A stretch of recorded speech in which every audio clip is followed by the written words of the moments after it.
corny, campy, unoriginal, and cliche. I mean, I don't think it was unoriginal. That much corn. Every person I was watching it with agreed to turn it off, and there were 3 girls. And 18 men who were like, I agree with the 3 women. What? I don't know. It's a weird party. A 7.9 makes me lose faith in IMDb. First off, 7.9 also loose. That was a 1-star review from IMDb.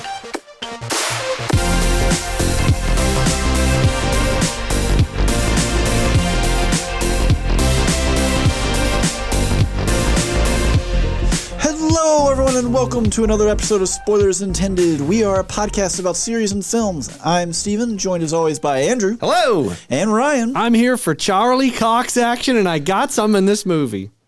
You sure did. You almost Did didn't. you?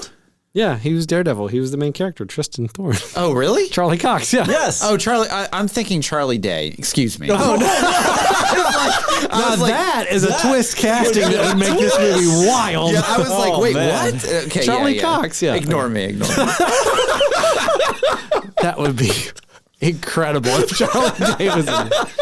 Anyways. Oh, man. Well, okay then. So, on that note, I don't know if I can recover from that, Like, but I'm it's going to just try. a good way to derail an episode right away. Yes. You'll All love right. to see it.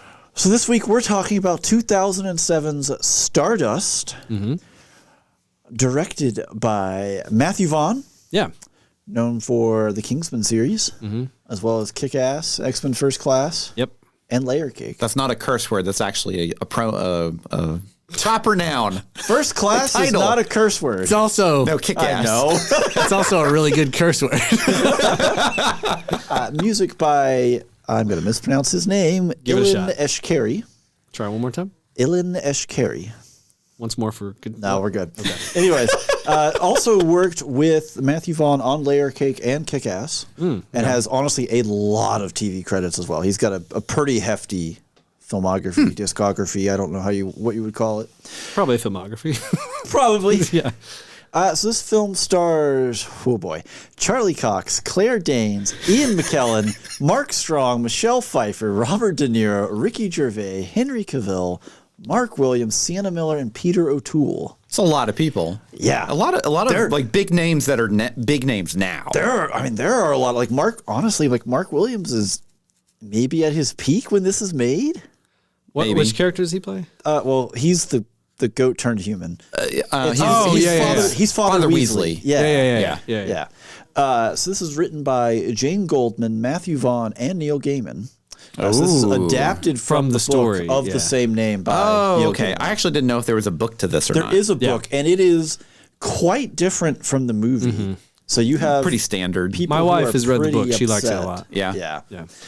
This is made for a budget of, call it $70 million.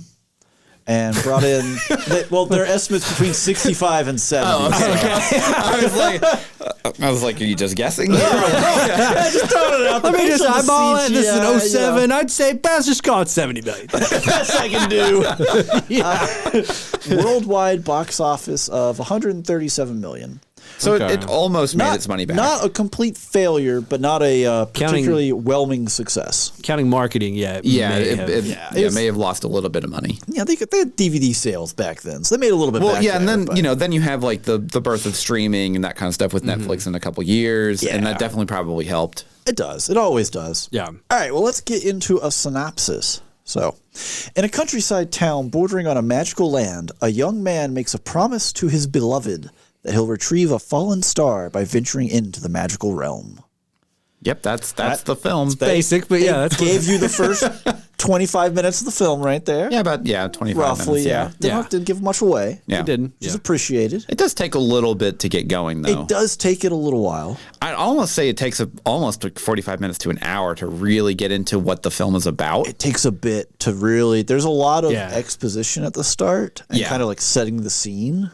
There is, yeah. Well, and like I'll just go ahead and get into like my personal we're into opinion. thoughts here. Yeah. Like it definitely takes a little bit too long for my liking. I'm not a big fan of this film, mostly because it feels like they're trying to recapture like Princess Bride vibes. There's a bit of that, yeah. And like, I don't know, it just feels like Princess Bride just did it better. A long time ago, too. I mean, yeah, absolutely. It's a modern Princess Day Bride. Or Princess Bride. Princess Day Bride. Princess Day Bride. Charlie Day's got in my mind. Charlie Day. He just lives Day, man. free. You're stealing a lot of the points I was going to bring up. Was not so much that like it does have Princess Bride vibe to it. Yeah, bit, yeah. it doesn't follow the thing. No. To me, it's a victim of the time when it was made. There's a lot of graphics in here that do not hold up. But on top of CGI is a that, little tough. on top of the CGI, there are, I just feel like some comedic moments hit and some don't. Like it's inconsistent in its execution that feels indicative of like 07, Yeah. 06. Whereas if this had been made in the 80s and the special effects were like so bad they were like charming. Kind of endearing, yeah. Yeah, endearing and charming. And the comedy would have probably been like a Rob Reiner or like a Oh, God. what's not Penny helping Marshall's his case here. husband? I don't. Gary Marshall Yeah. had directed it.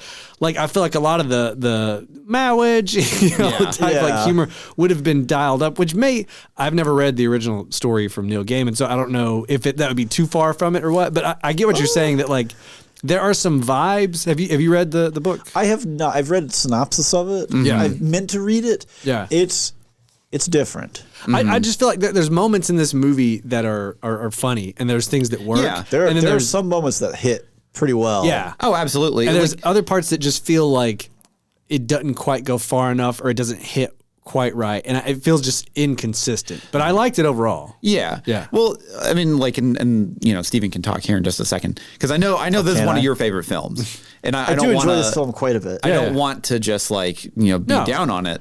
The biggest thing for me is I don't really like the main character that much, and I don't really like the other main character that much either. Like anything that they're kind of in, I don't really care. I Wow. like all the other The whole movie. characters surrounding it. Okay. The cast of characters around them Is more interesting than they are. spectacular and also probably indicative or reflective of the casting choices that were made. Yes, Probably. Where yeah. like when you're like, well, I don't know how well I like Charlie Cox or Claire Danes. Well, you've got like Robert De Niro, Michelle Pfeiffer, and Michelle Mark Pfeiffer's Strong fantastic. running around next to them. Yeah, they kind of look a little faded. Yeah, and Yeah. and I like all of those characters way better than I like the main characters, and I think that's what always gets me with this film because I'm watching it and I'm just like, I just get over to other people. Go please. back to Septimus. Yeah, See, like I like all the characters surrounding them. I don't know if I'd go so far as to say as I dislike the main characters. see, I don't like their dynamic. I don't really like I buy their dynamic. I'm in on that. I don't really at all. It feels like they're too combative immediately.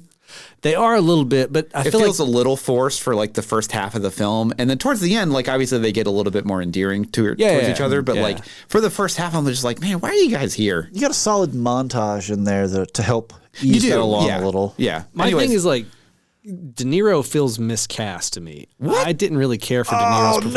That's one of the no. best pieces. Disagree. I feel like De Niro phoned it in pretty hard in this. Nope. This is my first time seeing this movie, and I remembered him being in it.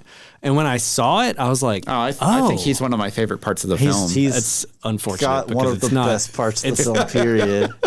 that character. If it had been in the 90s and was Robin Williams, would be solid platinum gold. Perfect. as Right? Robin That was Williams. Rob. So the problem there is Around though, Birdcage era, Robin Williams would have murdered this part, right? Yeah. I think he would have murdered one half of it. No, The- I think the Robin Williams could have other- done both of it. Look at like, pirate front. I don't know, man. oh, I think Williams could have done it. I mean, he easy. could have, but I don't think But it's Robert the same De Niro as De Niro. definitely has that That face. gruff. Yeah, the gruff.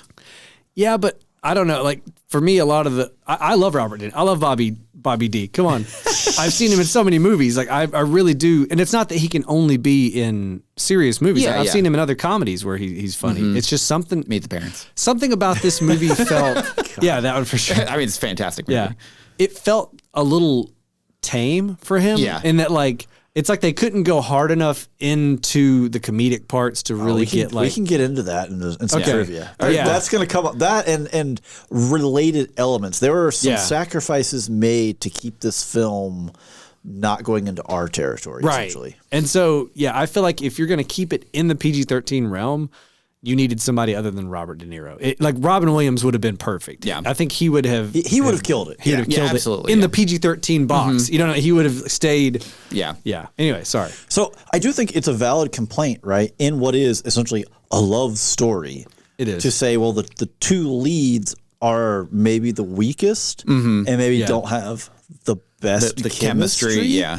It feels starts to pay off later. It just takes a really long for it to time. start happening. And when it does, it feels like it's like exponential. It's like there's it a little ramps. bit of chemistry, and now there's a goes lot, really and now high, we're yeah. there. And Into it's like, outer oh. space. Yeah. Yeah. It's so a lot of romance films, right? They have an element of like, will they, won't they Sure. at the start or whatnot. And this doesn't have that. There's a lot of romance movies that have like a combative element to it at the front. But like, there's still a little, there's a tension there. The tension's not here at the start of this one. Yeah, at the front, there's like Claire Danes just fell out of the sky and he's like, whatever, nerd, here's a rope. Let's go. I got to get you over the wall. And I'm like, you're not going to address the fact that a star just fell down and it's a lady? Like, Yeah. There's just a lot of like weird stuff with like just their relationship at the beginning where I'm just kind of like, oh, it doesn't vibe with me. It doesn't click. Yeah. But But now I will say, Sienna Miller looking like a snack in this movie. So I probably would have grabbed it. Come on, lady, we got to get over the wall. Let's go. Let's do it. so I was kind of working around there a little bit with the idea of other romance, other love stories, because we are almost into the month of February. And we are doing Love Month for February. We are. I hate that name. Oh, I love it. Romance Month. It's Love Month, Andrew. Love Month is it. dumb. Love Month. I mean, I like love. No. That's my new ringtone. I'm going to edit that out, Andrew. Love is dumb. I just don't like the naming convention. But February is actually going to be a lot of fun because we do have a lot of we're trying to hit a couple different versions of romance, right? So we have Moulin Rouge. 10 things I hate about you. Speaking of some early chemistry, right? Yeah. We're doing Your Name, which is Makoto Shinkai. Makoto Shinkai, one of the bigger films. We did Suzume for him. Now we're doing Your Name. We're doing Your Lie in April. Yeah, which is if you get the tear ducts ready. It's an anime series. Yep. So start watching it now. We're doing Moulin Rouge and also The Notebook. The defining romance movie of the 2000s. I've never seen it, so it'll be very interesting. I've never seen it, so it'll be really interesting. I'm the only one in this room that's seen it? Of course you are. Oh, Lord, how? You're the only one that believes in love. Well, we know Andrew doesn't. Andrew hates it. Look at him. Oh, okay. Anyways, reel it back in. Back to Stardust. So, spoiler-free thoughts. Continuing with some spoiler-free thoughts. I like a lot of the characters, like Andrew was saying, like a lot of the side I characters. thought Michelle Pfeiffer's really good. Just a lot of the castings are really good. Yeah. Mark Strong as Septimus. Yes. Killer. Mark Strong is great in almost everything He's just I love killer that in guy. general, but like if you didn't have as strong of an actor as yeah. he is, I don't know that role works. Seeing him in hair also It's a little strange, yeah. was interesting. But like all the interactions with the princes is great. Yeah, like there are some really good bits in it. It's just like it's kind of surrounded by a lot of characters I just don't care about. It's a really slow start. Like I will It is, yeah. freely admit, the first 30 minutes of this movie, it takes a bit before it It gets really going. does, yeah. Yeah.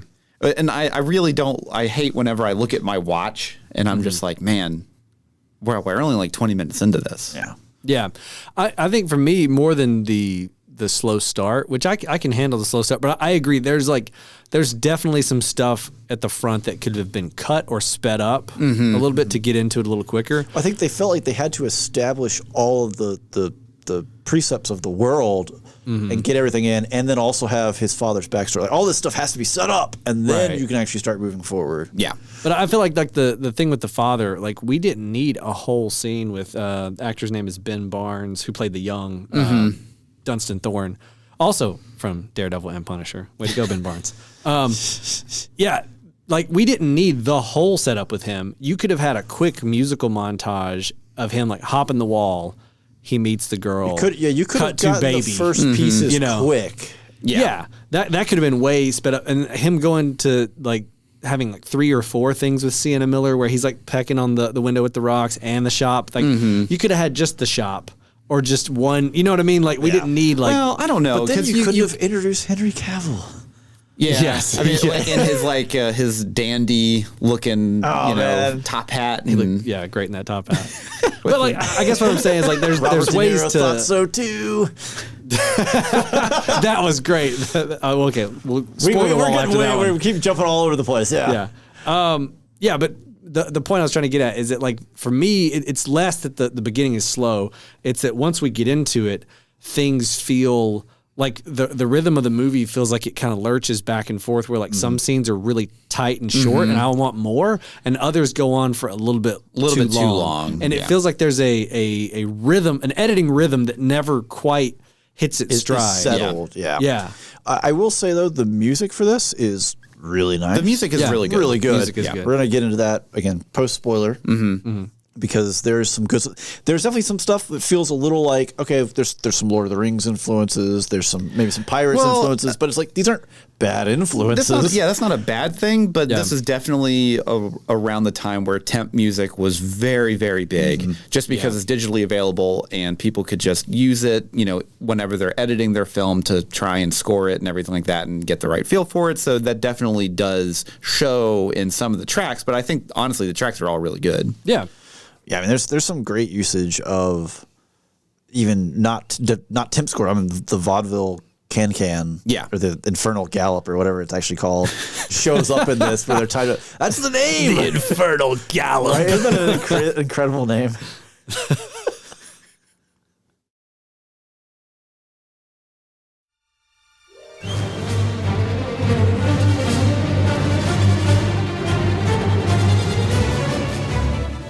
Are you on a quest to find the star that fell with all of the content that you've been searching for? It's like, where's he reaching? Reach!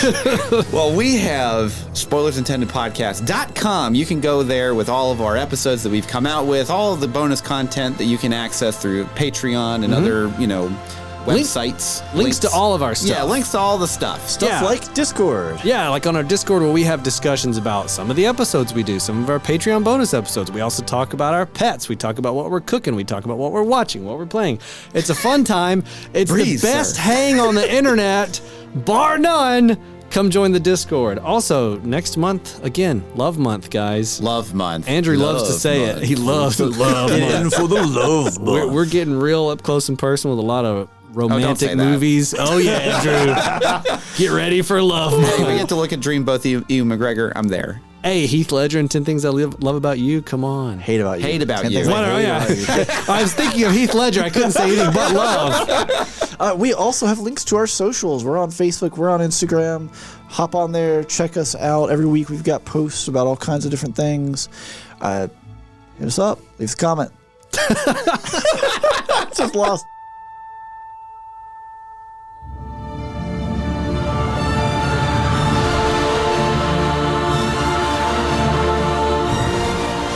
And we're back. That's a really good segue. Right? Yeah, that was I fantastic. love this. This song is really good. This is a really good song. But we are back. We have crossed the wall into the magical realm of spoilers. Oh, look at that segue. There's a literal Like it spoiler wall in this writes movie. itself. So let's kick it off with some trivia. Trivia. Trivia. It's a nice older. Please never again. No, I love that. I was going to say it's the Chia song. Trivia. But wait. So let's kick it off here. So all the princes wear clothing with a pattern spelling out their name in Roman numerals composed of smaller Arabic numerals. Okay. Really? That's Yeah. very detailed. So they for- went nuts on some of the costumes in this. Was the costume designers just bored one day and like, hold Probably. on, I got an idea. Oh, yeah, let's go nuts. No one's going to catch Whenever this. you have that kind of detail, though, like that someone was just like, I have the idea and I'm all going in. to execute it. Yeah. So when Matthew Vaughn pitched this movie to Paramount Pictures, they wanted a known name in the lead, like, and I quote, Orlando Bloom. I'm pretty sure that he's not a known name by this point because he has already done Pirates, Lord of the Rings. They wanted a known name. Oh, a known. Yeah, no, I thought you said an K-N-O-W-N. unknown name. No. Oh, that's Yeah. ridiculous. It was only after. Because When did Kingdom of Heaven? Sorry, go ahead. Well, I was going to say, it's only after casting Robert De Niro, Michelle Pfeiffer, and Claire Danes that Paramount agreed to let Vaughn cast a relative unknown like Charlie Cox. In the lead role. Yeah. Oh, okay. Yeah, because I thought you said unknown. Sorry. Yeah, no. So, and I'm sure I'm going to continue to butcher his name, but Neil Gaiman was... I think it's Gaiman. Is it Gaiman? Gaiman. See, Neil Gaiman. I think it is Gaiman because the A is before the I. So Neil Gaiman was uncomfortable granting the rights to the story. Oh, And interesting. Ultimately, He's pretty protective of his stuff a lot of times. so Interesting. he granted the rights to Vaughn for free because he trusted him as a friend and as someone who sticks to his word, which in his own quotes doesn't think a lot of Hollywood does. I mean, it's true. Don't doubt him for a minute on that either. I've talked about the Sandman TV show on Netflix that they did. Finally, Neil Gaiman's been getting offers from Hollywood to do a Sandman adaptation since the 80s when it came out. Yeah. And has turned millions of dollars down multiple times because he's like, I don't trust you. I don't think you'll do it right. Like, Well, it's very similar to Oda for One Piece. Right, For the yes. live action. Yeah. So while adapting the film, Vaughn was very uncomfortable with the romance parts of the story and struggled with the writing. I can tell. Yeah. Well, hold on. Versus the action sequences, which he was very comfortable with. I can tell. Gaiman introduced him to Jane Goldman, who co-wrote the screenplay as presumably to help pick up the romance parts that he was struggling with a little bit there. So I know Brian said he didn't think De Niro was cast properly, and he phoned it in. So Robert De Niro accepted the role because he regretted turning down the role of Barbarossa in Pirates of the Caribbean. Oh, I don't know if I could do that with him as Barbossa. Isn't that weird? That would be so weird. I don't know how I feel about the thought of him being But I don't know there. if we think it's weird just because we have a vision of what that Well, should I mean, that be. is true. Yeah. Because, like, I mean, clearly he would play it differently than. I can't think of his name either. I got it. struggling. Yeah. Yeah. I'm pulled up. But yeah, he would have clearly played it differently. So like maybe we're just saying that because we have such a specific idea of how that should have been done. How it feels like it is. Yeah. So, but I still don't think I would have liked De Niro in that role. I liked it either. Yeah. The role of Yvain was turned down by Anne Hathaway, Scarlett Johansson, Oh wow. Sarah Michelle Gellar, Okay. and Jessica Alba. Wow. So I feel like a couple of those may have been an improvement, and a couple of those may not. I have been an always struggled improvement. with Claire Danes as an actress. Not She's- because I don't like her. It's just I feel like a lot of the times when they cast her and stuff, it's just not quite the right thing for her. And a lot of times she feels a little stiff, a little wooden. A little bit, yeah. Which for this role works because she's kind of fish out of water. It's okay here. Yeah. Jeffrey Rush. Yes. Yeah. Oh, wow. Sorry, that took me Boy, a that long took time to forever. find. Yeah. Yeah. Yeah, You had to crank Jeffrey up Rush the- did a fantastic job as Barbossa. I don't know how I'd feel if I don't think like, De Niro would have done better. No, I don't think I so. don't think so either. So final bit of trivia here. Charlie Cox was knocked unconscious while filming the final fight scene by a vase. Wow. So the vase, Man, the that big must be- giant that vase, must- big that giant slams vase, into yeah. him? Man, that must be a heck of a concussion. Knocked him out. What's funny is the trivia called it a minor injury. It's like, I'm sorry, anytime you've been knocked unconscious, it is not a minor injury, just by When default. a concussion happens, I feel like that Yeah. elevates it from minor like, injury if you get to like, knocked out, like that's a guaranteed concussion, isn't yeah, like think it's it? It has to be. But Is it any kind of trauma like that is never minor. no. What the heck, people? Maybe they're looking at it at the Jackie Chan scale there. Are you awake? All right, next take. Reset the cameras. Let's go. He's fine. Like what? We've only got so much time. What's your name? Charlie Day. It's fine. Keep rolling. Keep rolling. Where are you? Philadelphia. Love it. Oh, man. Keep rolling. It's always fun. Never gonna live that one down. No, you're not. So let's get into some spoilerific thoughts. Yeah. So the only one thing I want to say off the top, spoilerific for sure, is I love the idea of the brothers all like when they die, they become ghosts and have to just watch the rest of this play out. That little like peanut gallery throughout. Yeah. It's a good so dynamic. well done. I think there's moments it could have been better though. Was what I was going to say. Is I like a lot of those moments hit really hard for me, especially the first dude. He's got the crushed face, you know, Yeah. and they introduce it immediately. Yeah. You have the brothers, and he goes over and looks, and then the guy just like kicks him out of the window, and the dad's like, "Yes," you know. Well, you're I like, love how it's That's what I want to see. It's like, Yeah. oh, Secundus, you're late for me dying. Well, buddy, let me tell you what, kiddo. I know. And I was like, it immediately set the tone of what the dynamic between the brothers was going to be. Yep. I just think that I wanted more of it, more of that. And then there's a couple of times where between the special effects and the timing of the comedy, it some of the moments with the brothers didn't quite hit. It was just kind of there. The comedy in the film is relatively uneven because sometimes it plays everything really, really straight, and then other times it falls into the Princess Bride level where it's a little satirical. It's a little satirical. Like Michelle Pfeiffer. When she starts aging, sometimes it's like being straight, and other times things are sagging in places. And it's played for laughs. I laugh out loud. Partly because it's funny, and partly because it almost feels out of place oh my for gosh. a second. You know? And you're like, oh, okay, wait, is this kind of movie? It kind of oscillates. But back to the brothers, I just love that idea. It's a great idea. Every time they die, they just join the peanut gallery. I think I really like the mentality that all of them know the conceit of what their purpose is. Yeah. Like all the brothers, they know that everyone is trying to kill each other. Well, and I also love that it's not just out and out, we're trying to stab each other. Yeah. It's we're always trying to get the upper hand secretly. Yeah. You know? There's a little bit of finesse here. I really Yeah. There's a little bit of honor to it as A little, well. yeah. The sequence with the where the three princes and the bishop and they share the wine. Yeah, that's Where one of my favorite. The bishop dies and it immediately cuts to all their faces and the music starts rising. And then that when, killed me. Yeah. Septimus? Yes. Yeah, he falls down and is acting like he's dead. Yeah. You thought you were king. Yeah.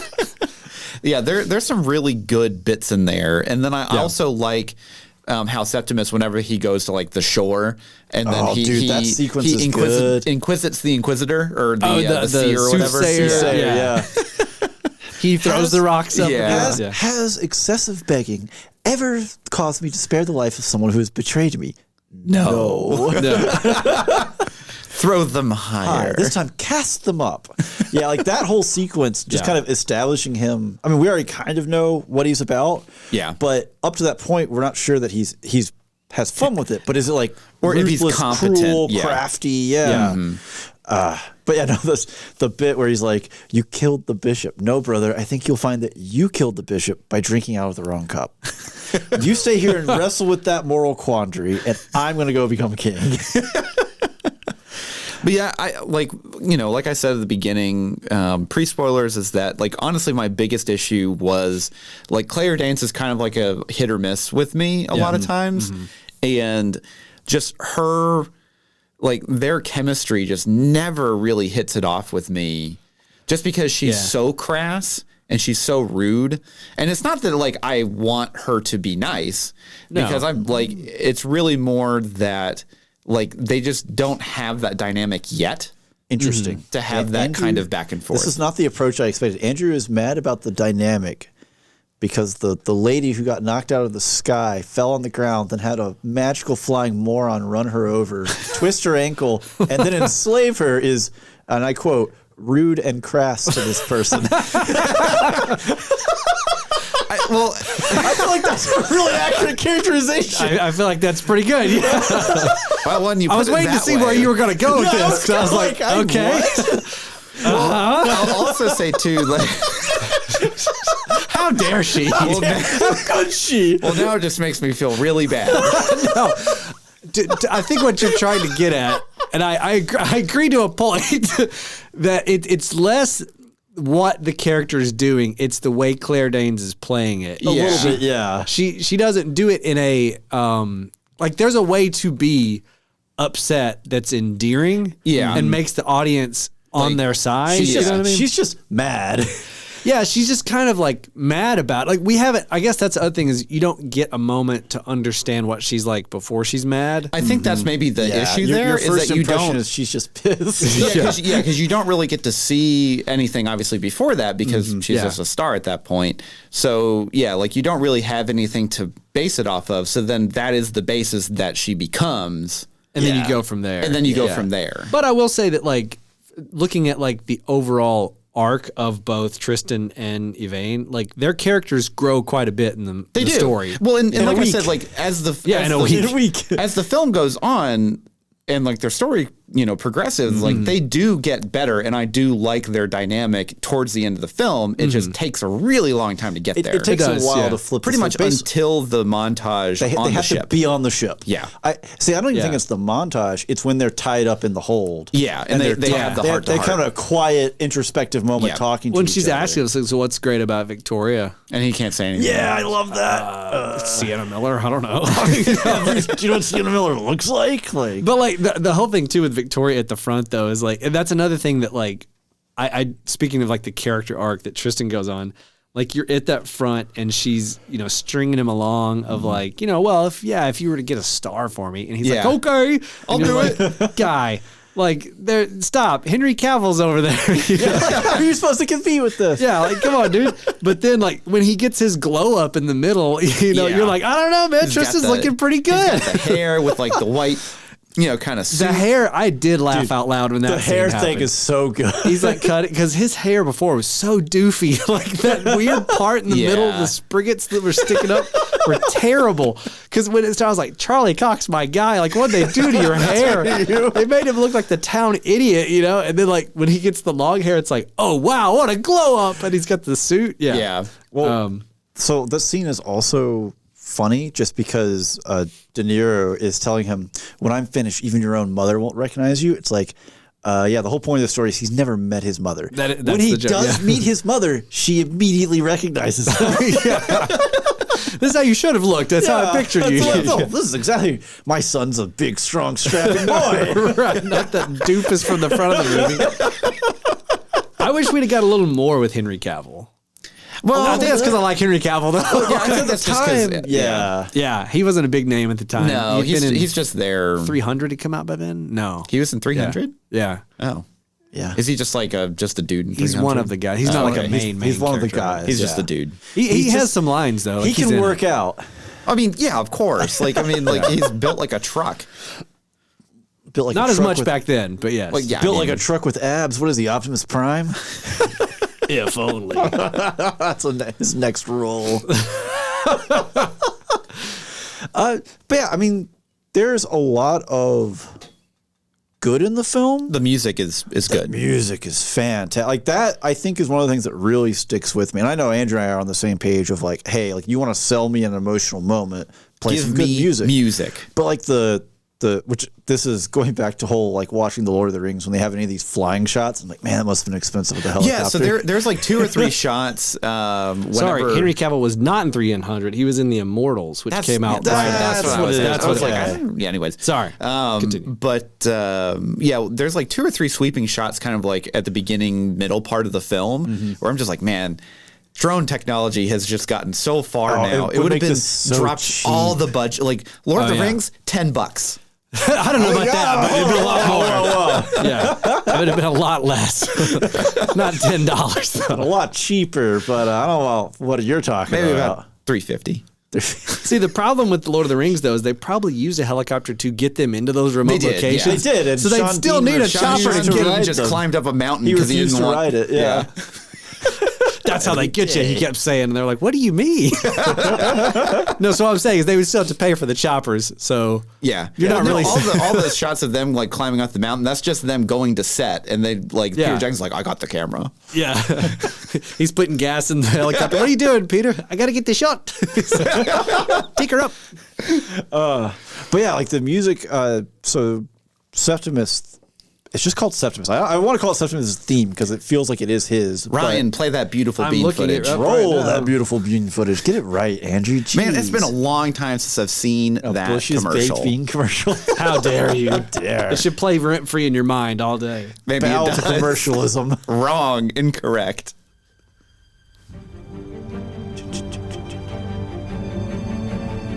Septimus. Septimus. Septimus. So this song is actually in 7/8 time. Yeah, okay. I mean, it's a fantastic, like, because it really has like a very good driving beat to it. Well, and it's just a great music for, let's do a sweeping visual. Yes. Like when he's riding with his 6 other attendants on the horses. Like that's perfect. I really like the little strings in there, little plucks. Yeah, the little pizzicato stuff that comes in.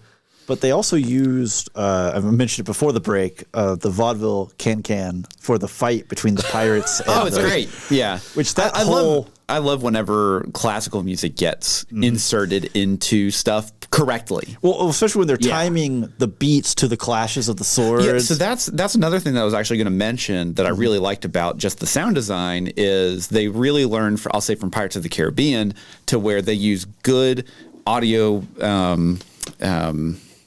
Oh my gosh! What are you trying to say? Sound effects? No, audio punctuation. There we go. Yeah, where like they basically time out the choreography to the music to the instead hits. of just playing the track against the Just fight. over it. Yeah. Well, especially since it works both for the fight and also for De Niro frolicking in his cabin. Yeah. While Septimus just stands horrified in the back. What the hell is this? Yeah. The thing to me with Matthew Vaughn, because I'm a pretty big fan of Matthew Vaughn's. Like not huge. I like some of his movies. Most of what he does, but not all of it. Yeah. Like for me, the action in this was kind of weak at some points. Where it like the swashbuckling scene right there, it was fine. But imagine Pirates of the Caribbean, it could have been better. Well, right? Yeah, but I don't. But Matthew Vaughn has done better action after this. Does that make sense? Like when he went on to do like the first Kingsman movie, the X-Men First Class, I think he in Kick-Ass he showed that he can do action. Yeah. And this movie it feels like he hasn't quite got his chops down yet. Yeah. Because like the Septimus fight at the end after he's dead and she's using the voodoo doll, that was fun. That was really, really fun. Can you imagine the choreography of that? Where it's like, okay, Mark, I want you to put chin to chest and then just crank your arm around. Charlie, you have to dodge this. Point it straight out at 10 o'clock. The straight up fight with him before that wasn't as well choreographed. So it was almost like half that fight was kind of boring or like basic, I guess, not boring. And that's kind of where some of it comes from, like the Princess Bride angle for me, is that like the Princess Bride does have some pretty good, like there's like two like really good choreographed fights, but then everything one of else the greatest is just sword fights of all time. It is in cinema. I know, but then everything else kind of surrounding it is not super like good. Right. Yeah. So it's more played for laugh than it is for anything else. Yeah. And it just doesn't have like the pacing like Pirates of the Caribbean or something like that. Right. Yeah. Or even like the Mask of Zorro, like the swashbuckling. Oh, that's another good example. Yeah. Well, what I'm getting at is Matthew Vaughn later in his career, I think, could have done. Yeah, absolutely. Stuff. But you have to walk before you can run. Well, I think it's partly that, and it could be partly like budget, maybe. I don't know. I don't know enough about like what was happening behind the scenes. Or they already knocked Charlie unconscious once. He can't do it again. Why can't he do it? Did you know if they had an action coordinator for this, like they did for? I don't know actually. I'm on IMDb. I'll check. You would think they almost have to have. I mean, you would imagine that they would. There's at least a stunt coordinator or something for safety. I mean, unless you're Tom Cruise and you're just your own stunt coordinator. Doing whatever. Oh well, the safety guy said I couldn't, so I got another one. Stunts were by Michael Birch. I'm looking at his filmography. Mean a whole lot here. Yeah, but I will say I do really like the final fight. It's good with the voodoo play. Yeah, because you do just. It's the bizarre movements of Septimus's dead body, along with the peanut gallery, while they're all like looking at him like, "What are you doing?" He's like, I don't know. I'm right here. Oh yeah, like he looks back and forth like, "Yeah, I know. I don't have anything." I do also like the Michelle Pfeiffer fake out there at the end with the like, my sisters are dead. Well, just take her and go, and then it's like twist. I'm not. So the next step after that is weak. It is. It's like, that moment made me go, oh, interesting. Okay, so she's just like defeated. It felt like Hocus Pocus 2 took that plot beat and just never went any further with it. Never did anything else with it, yeah. Because, like the fake out, because like, you always are like, oh, okay. Oh, yeah. Okay, all right. She isn't that evil. Oh, no, she is. Oh, yeah. Yeah. Well, and like if they could have done something more creative after that twist, I think I would have instead of just more the power of like, love. Basically fixing it. Like the concept of like, I need her to think she can escape so her heart is better for me. Yeah. But then I'm going to do the evil cackle and throw glass at you. And like, dude, she's not shining anymore. Okay. Like you took whatever you gained away. Yeah. Like there should have been some kind of, I don't know. Yes. There's something plot contrivance. There's a piece missing of like either him confessing his love to her in such a manner that is so overt that like makes her glow. Like he hasn't gone this far before that makes it like. And she's in a position, like Michelle Pfeiffer's in a position to actually like attack her very quickly, like sneakily, sneakily, kind of like the poison apple from Snow White. Yeah, something to that, or maybe it's Trixie, like the light is like reflecting off all the mirrors, and it makes it more intense on her. Yeah, like there was a piece missing of something that could have been done. Yeah. I did also like. Because it's again, we're talking about like the pacing, right? And kind of the use of music. The bit where Yvain thinks she's been betrayed and she's just walking to the wall and everyone is kind of converging in that moment. Yeah. Mostly just for the payoff of everything happens. And then Tristan runs past the wall guard. He's like, 80 years I've been here. I should have been protected. I should have been worried about the other side. I quit. Yeah.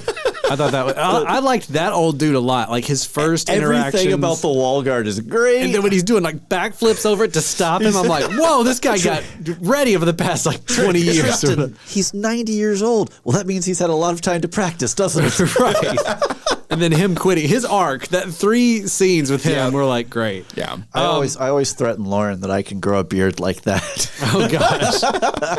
The other thing I think too, like to the scene specifically where she's like walking to the wall and she's like, despondent because whatever. I feel like again in a different director's hands or in a different way, the innkeeper guy that gives her the message would have both taken the message and given it to her in a more comedic way where it's like, obviously he messed it up. Yeah. You know what I mean? Like maybe you see him and his wife have an interaction before or something, and he like gets something wrong. Like he can't take down a list really good, and he's like, "Remember this. Tell her when she wakes up. This and this is. I've got a mind like a steel trap or something like that." Then he turns around and he's like, "Something about the wall," And then she comes down and he tells her something just completely incorrect, obliterated the message. And then he's very bad at the telephone game. Yeah, that would have made it a little more.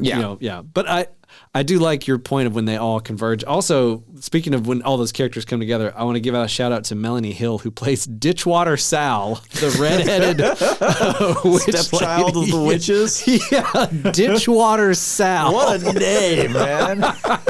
I thought she did good, and I thought Katie McGowan as his mom did pretty good too. Little we got out of she's pretty great. Yeah, her character. We get a little bit, but not a ton. Not enough to like understand her motivations enough, or what led her to get captured and like right. Yeah, what's you don't her get role any in all of this. that story. The bit where Peter O'Toole as the king is asking after her, and he's like Septimus, like. What? Why would I kill her when all these cretins are still alive?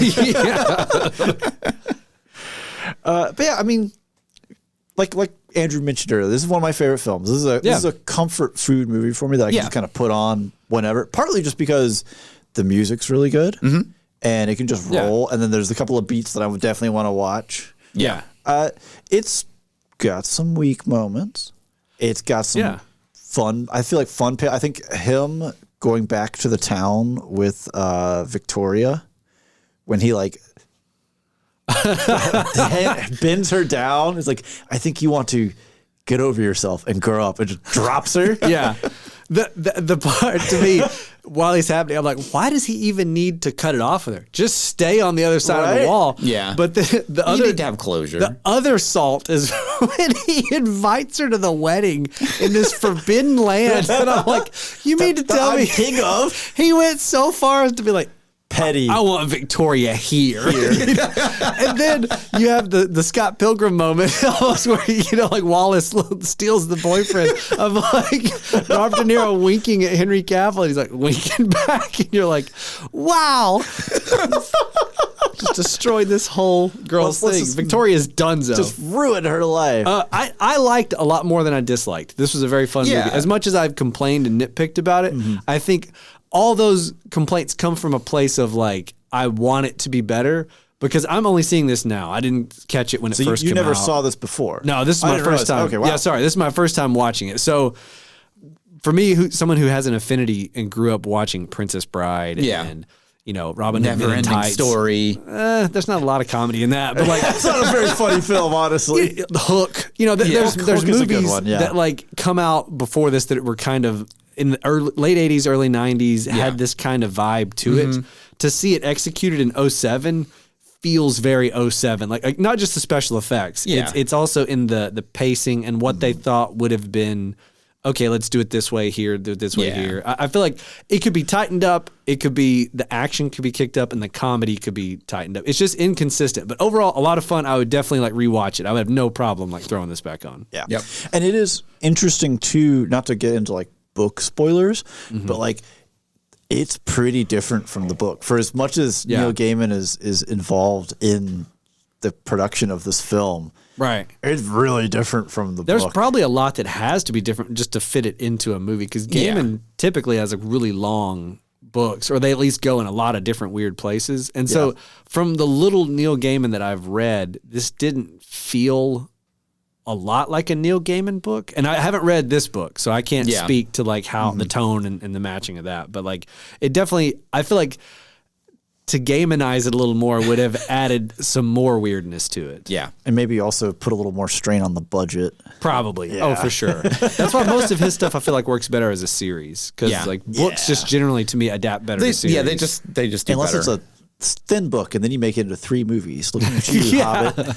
Unless you're Lord of the Rings and you just adapt almost a whole book per movie.